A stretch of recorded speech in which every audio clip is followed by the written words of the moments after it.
하사랑과 영광 두 번째 시간입니다. 하나님을 사랑하고 사람을 사랑하면 하나님의 능력과 하나님의 성품이 드러나 하나님께서 영광을 받으십니다. 지난주는 하나님을 사랑하고 사람을 사랑하면 세 가지 능력이 드러나 하나님께서 영광을 받으신다는 말씀을 들었습니다. 하나님과 사람을 사랑하면 어떤 능력이 나타납니까? 첫 번째, 하나님을 사랑하고 사람을 사랑하면 하나님의 말씀도가 아니라 말씀만 순종할 능력이 생깁니다. 두 번째, 하나님을 사랑하고 사람을 사랑하면 두려움을 이겨낼 능력이 생깁니다. 그래서 사람들이 가장 두려워하는 죽음도 하나님의 사랑의 능력으로 죽어봤자 천국이라는 이 믿음의 배짱을 가지고 죽음을 이겨낼 수 있습니다. 세 번째, 하나님을 사랑하고 사람을 사랑하면 예수님의 제자가 되는 능력이 나타납니다. 오늘은 하나님을 사랑하고 사람을 사랑하면 하나님의 성품이 드러나 하나님께서 영광을 받으신다는 말씀을 듣고자 합니다. 여러분, 2주 전에 이웃사랑과 영광이라는 설교 가운데 선한 사마리아인의 말씀 생각나십니까? 선한 사마리아 말씀의 주제는 선한 행동으로 영생을 얻을 수 있다가 아니라 없다였습니다. 우리 힘으로는 선한 행동을 할 수 없다는 것을 성경은 말씀해 주고 있습니다. 우리는 강도 만난 사람이고 예수님만이 우리의 진정한 이웃이시기 때문에 예수님 안에만 참 생명, 참 안식, 참 평안이 있다는 것을 배웠습니다. 그리고 우리의 진정한 이웃 되시는 예수님께서 너도 이와 같이 하라는 말씀을 하셨기 때문에 예수님의 풍성한 사랑을 받은 우리는 예수님이 사랑하시는 사람, 예수님의 사랑이 필요로 하는 모든 사람에게 그 예수님의 사랑을 나누어야 합니다. 그러므로 우리가 이웃을 사랑할 수 있는 힘은 우리 안에 있는 동정이나 도덕적이거나 윤리적인 사랑 때문이 아닙니다.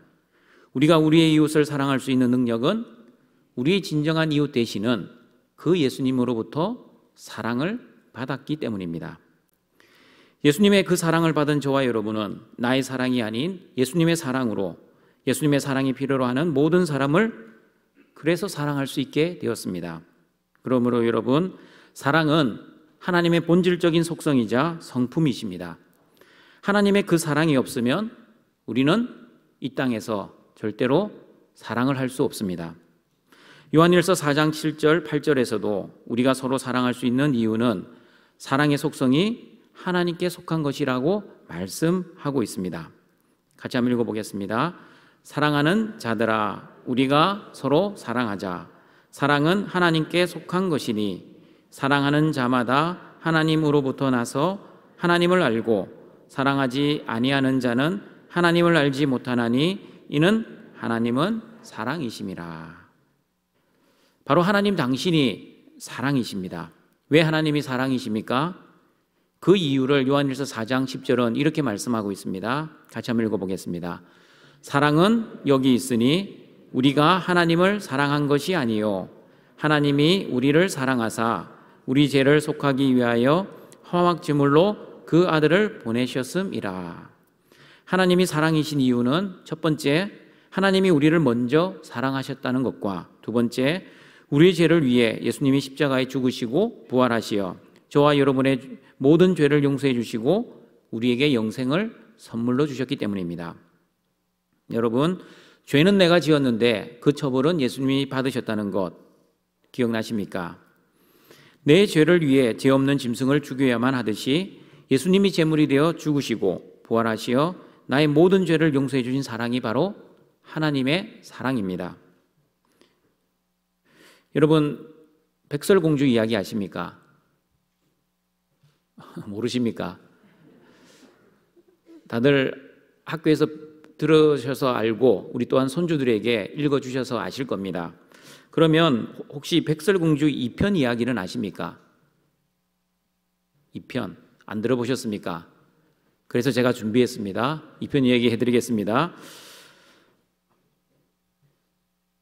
왕비가 된 백설공주가 어느 날 심심해서 거울에게 물어보았습니다. 거울아 거울아 이 세상에서 누가 가장 예쁘니? 그러자 거울은 이렇게 대답합니다. 백설 왕비님이, 이제 백설 공주가 아닙니다. 왕비가 되었기 때문에요. 백설 왕비님이 이 세상에서 가장 예쁘십니다 라고 대답을 합니다. 마음이 흐뭇한 우리 백설 왕비는 또 호기심이 발동되어 거울에게 이렇게 물어보았습니다. 거울아 거울아 이 세상에서 가장 나를 사랑하는 사람은 누구니? 라고 물어보았습니다. 어떤 답을 예상했겠습니까? 지금 자기 남편인 왕이 가장 나를 사랑하는 사람인 줄 알고 물어보았습니다. 그런데 거울의 대답은 달랐습니다. 왕비님을 이 세상에서 가장 사랑하는 사람은 왕비님이 독이 든 사과를 먹고 쓰러졌을 때 왕비님을 유리관 속에 넣었던 7 난장이 중에 한 사람입니다 라는 대답을 했습니다. 여러분, 백설공주 1편 이야기로 다시 돌아갑니다. 7 난장이 남자들만 사는 사람들의 인적이 드문 오두막집에 집 나온 예쁜 백설공주와 7 난장이는 살게 되었습니다. 그러자 7 난장이는 모두 백설공주를 이뻐하고 사랑했습니다.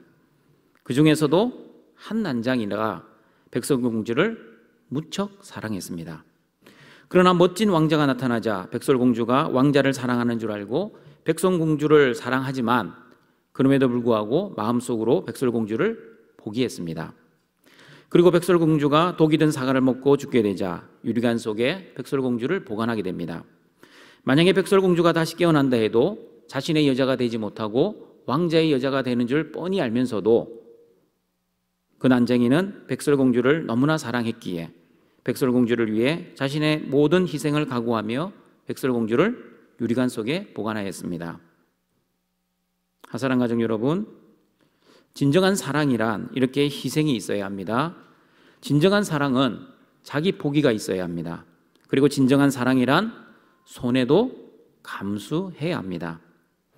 백설공주를 사랑한 난장이는 백설공주의 행복을 위해 자신의 사랑을 희생하고 포기하고 손해를 보았기 때문에 거울은 백설왕비님을 가장 사랑한 사람은 지금 남편이 아니라 그 난장이라고 했던 것입니다. 여러분, 이 이야기는 진짜 이야기가 아닙니다. 지어낸 이야기입니다. 그러나 우리에게 진정한 사랑이 무엇인지 중요한 교훈을 우리에게 줍니다. 하사랑 가정 여러분, 이 난장이보다도 더 희생하고 더 포기하고 더 손해보는 사랑이 있었습니다. 그 사랑이 누구의 사랑입니까? 바로 예수 그리스도의 십자가의 사랑입니다. 예수님은 하늘의 영광과 하늘 보좌를 포기하셨습니다. 자신의 생명을 희생하여 속죄의 제물이 되셔서 십자가에서 피를 흘리시며 고통을 당하셨습니다. 그리고 예수님은 자신의 뜻을 포기하시고 오직 하나님의 뜻을 위해 십자가의 길을 묵묵히 걸어가셨습니다. 그러므로 여러분, 진정한 사랑이란 우리 장로님의 기도처럼 말과 혀로만 하는 것이 아닙니다. 진정한 사랑은 행함과 진실함으로 해야 한다고 요한일서 3장 18절은 우리에게 말씀하고 있습니다. 같이 한번 읽어보겠습니다. 자녀들아, 우리가 말과 혀로만 사랑하지 말고 행함과 진실함으로 하자. 이렇게 진정한 사랑은 말로만 하는 사랑이 아닙니다. 진정한 사랑은 입으로만 하는 것이 아니라 우리의 손과 우리의 발이 움직여야 합니다. 말로는 천냥빚을 갚을 수 있습니다. 그러나 말로는 사랑을 실천할 수는 없습니다. 그래서 사랑은 힘이 듭니다. 말만 하는 사랑은 얼마나 쉽습니까? 그러나 우리의 손과 발이 움직여야 하기 때문에 사랑이 그토록 힘든 것입니다. 자신의 지갑을 때로는 열어야 합니다. 그래서 사랑은 더 힘듭니다. 그래서 진정한 회개란 말로서 회개하는 것이 아니라 우리의 지갑이 회개해야 한다는 말이 있습니다. 그러므로 말로만 하나님을 사랑합니다. 말로만 하나님을 위해 헌신하겠습니다. 말로만 이웃을 사랑합니다 라고 하는 것은 진정한 사랑이 아닐 수 있습니다. 하나님께서 우리를 사랑하시기 위해 희생과 섬김과 포기를 하신 것처럼 우리도 서로 사랑하기 위해서는 땀과 수고의 노력이 필요합니다.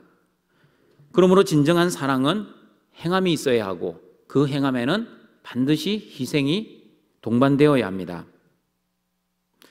이제 갓 결혼한 신혼부부가 잠을 자려고 합니다. 그런데 불을 끄지 않고 침대에 누웠습니다. 여러분, 누가 불을 꺼야 합니까? 신랑이 꺼야 합니까? 아니면 신부가 꺼야 합니까? 누가 꺼야 합니까? 대답 잘하셔야 됩니다. 여러분, 신혼 초기에는 무슨 싸움이 있습니까? 여러분은 무슨 싸움 해보셨습니까? 신혼 초에 사랑 싸움요? 예, 사랑 싸움도 하겠지만 주도권 싸움이 있습니다. 눈에 보이지 않는 이 주도권 싸움을 하기 위해 신경전이 벌어질 수 있습니다. 한번 주도권을 내어주면 평생 힘들어질 수 있다는 이 신경전 때문에 아무도 먼저 일어나 불을 끄지 않습니다. 그러면 여러분의 집에서는 누가 끄고 있습니까? 대부분의 집에서는 주도권을 뺏긴 사람이 불을 끕니다. 세상 가정에서는 그럴 수 있습니다. 힘이 없는 사람이 불을 꺼야 합니다. 여러분, 그러면 할아버지 할머니 세대에서는 누가 불을 껐겠습니까? 할머니. 왜 할머니가 불을 껐습니까? 불이 난 모든 불은 할머니들이 껐습니다. 왜냐하면 그 당시 사회에서는 시대적인 사고방식, 유교적 남존 여비 사상 때문에 할머니들의 희생과 섬김이 강요받았습니다. 그러나 아버지 어머니 세대에는 누가 끕니까? 주도권을 뺏긴 사람이 끄게 됩니다. 남편이 주도권을 가지면 아내가 꺼야 하고요. 아내가 주도권을 가지고 있으면 남편이 꺼야 합니다. 그러면 아들과 며느리 세대는 누가 끌까요? 요즘 세대 사람들은 합리적입니다. 100% 불 스위치에서 가까운 사람이 꺼야 합니다. 그런데 요즘은 스마트 시대이기 때문에 저에게 이렇게 대답을 했습니다. 목사님, 요즘은 일어나서 불을 안 끕니다. 리모컨으로 누릅니다. 라는 말을 합니다. 그러나 사랑하는 가정 여러분, 하나님의 가정, 거룩한 가정에서는 누가 꺼야 합니까? 제가 거룩한 가정이라고 했습니다.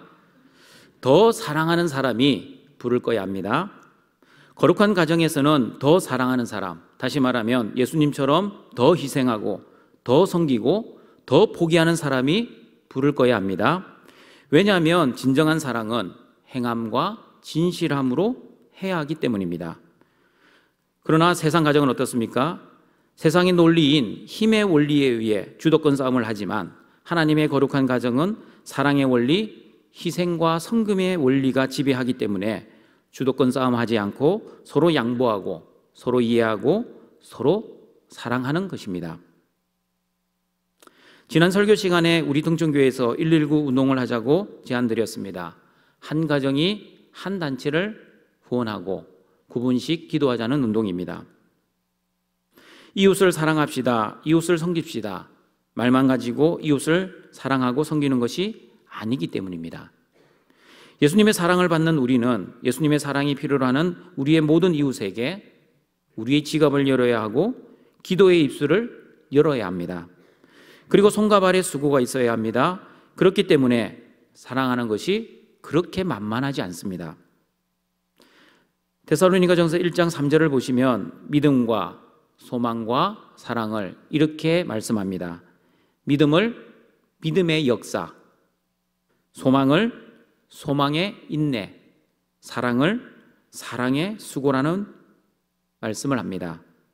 사랑을 하려면 수고가 반드시 따라온다는 말씀입니다. 그러므로 눈물의 수고와 희생이 없이는 진정한 사랑을 할 수 없다는 뜻입니다. 하사랑 가정 여러분, 우리가 예수님처럼 사랑의 수고를 하고 진정으로 우리의 이웃을 사랑하고 섬기면 하나님께서 영광을 받으십니다. 왜 영광을 받으십니까? 그 섬김과 그 사랑을 통해 하나님의 사랑의 성품이 드러나기 때문입니다. 그러므로 여러분, 하나님의 영광을 드러내는 이 사랑의 성품을 우리가 가졌다면 우리가 어떠한 모습이어야 하는지 고린도전서 13장 4절 10절 말씀에서 잘 보여주고 있습니다. 같이 한번 읽어보겠습니다.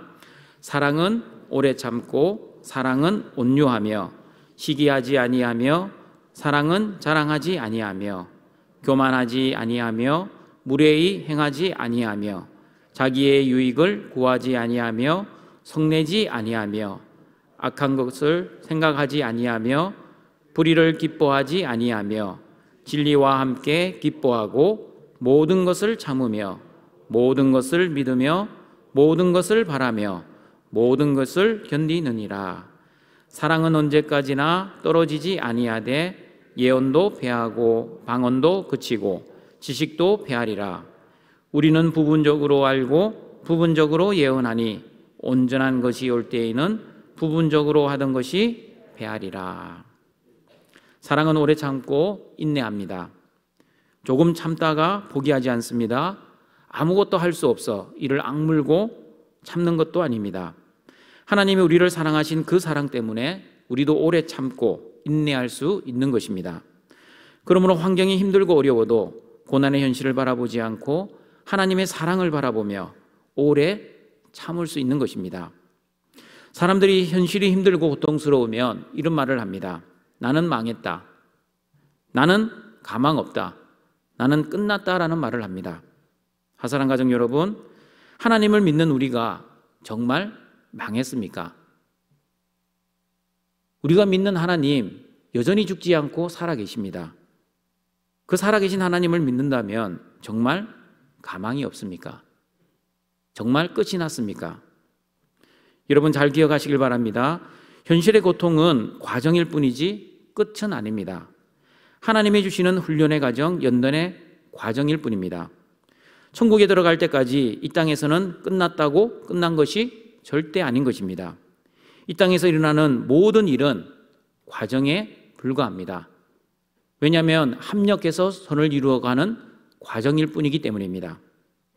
그러므로 여러분, 죽음도 끝이 아닙니다. 죽음도 과정에 불과합니다. 어떤 과정입니까? 죽음은 천국에 들어가는 과정, 또한 하나님을 만나는 과정에 불과합니다. 그러므로 거룩한 하나님의 성도는 망했다, 가망 없다, 끝났다고 단정하지 마시고 하나님이 끝내실 때까지는 절대 끝난 것이 아니라는 것을 믿으시고 하나님의 사랑으로 이 현실의 고난을 오래 참으시는 믿음의 성도들이 되시기를 바랍니다. 그리고 여러분, 사랑은 온유합니다. 온유란 하나님이 결론 내리실 때까지 자신이 먼저 결론 내리지 않는 것이 바로 온유의 성품입니다. 자신이 주인 되지 않고 하나님을 주인으로 모시고 하나님의 뜻과 하나님의 말씀에 순종하는 사람이 바로 온유한 사람입니다. 그러므로 사랑하면 하나님 중심의 온유한 사람이 되는 것입니다. 또한 사랑은 시기하지 않습니다. 사촌이 땅을 사도 배가 아프지 않습니다. 사촌이 땅을 사도 어떻게 됩니까? 진심으로 축하해 주는 사람이 됩니다.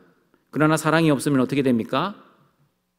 사촌이 무엇을 해도 시기와 질투로 인해 항상 배가 아플 겁니다. 만약에 병원에 가시면 만성복통 진단받으실 겁니다.